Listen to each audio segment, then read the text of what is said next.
इस्लाम धर्माचे पवित्र प्रेषित हजरत मुहम्मद यांच्याबाबत नाझिया इलाही खान यांनी कथितरित्या केलेल्या वादग्रस्त वक्तव्यांच्या निषेधार्थ वडवणी, माजलगाव आणि पैठण येथे मुस्लिम समाज आक्रमक झाले आहे.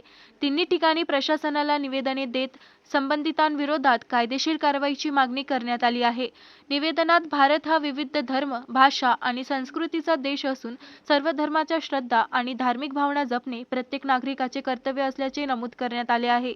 सोशल मीडियावर प्रसारित झालेल्या कथित वक्तव्यांमुळे धार्मिक भावना दुखावल्या गेल्याचा आरोप करत या प्रकरणाची सखोल चौकशी करून लागू कायद्यांनुसार कठोर कारवाई करण्याची मागणी करण्यात आली आहे. निवेदनात संबंधित कथित वक्तव्यांमुळे समाजात धार्मिक तेढ, द्वेष आणि अविश्वास निर्माण होण्याची शक्यता व्यक्त करण्यात आली असून भारतीय न्याय संहिता अर्थात BNS अंतर्गत गुन्हा दाखल करून कठोर कायदेशीर कारवाई करण्याची मागणी करण्यात आली आहे. तसेच भविष्यात अशा प्रकारची धार्मिक भावना भडकवणारी वक्तव्ये होऊ नयेत यासाठी प्रशासनाने आवश्यक प्रतिबंधात्मक उपाययोजना कराव्यात अशीही मागणी करण्यात आली आहे.